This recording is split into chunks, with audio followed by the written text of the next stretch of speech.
திமுகவை தீய சக்தின்னு நீங்க சொல்றீங்க. அப்ப பாஜக எது? பாஜகவை தீய சக்தின்னு சொல்ல மாட்டீங்களா?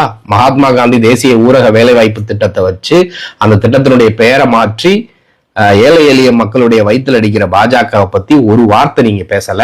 தமிழ்நாட்டு எத்தனையோ வகைகள்ல பாஜக வஞ்சிச்சுக்கிட்டு இருக்கு. அவர்களை பத்தி பேரை கூட நீங்க சொல்லல. ஆனா திமுகவை தீய சக்தின்னு சொன்னீங்கன்னா அப்ப பாஜகவை என்ன சக்தின்னு சொல்லுவீங்க?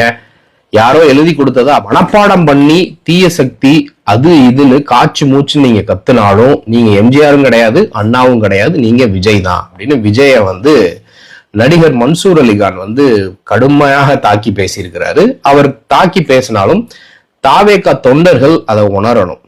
ஏன்னா திமுக உங்களுடைய அரசியல் எதிரி, ஓகே.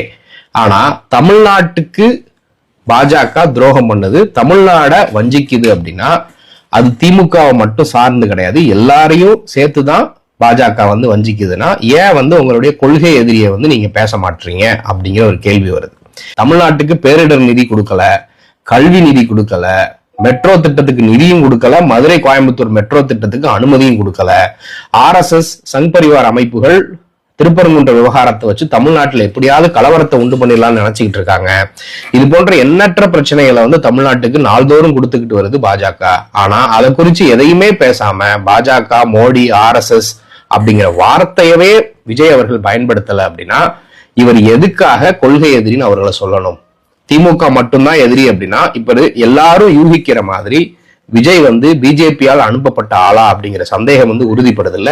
இந்த கேள்விகளை தாவேகா தொண்டர்கள் அவர்களுடைய நிர்வாகிகள்கிட்டையும் விஜய் கிட்டையும் கேட்டா இன்னும் சிறப்பா இருக்கும்.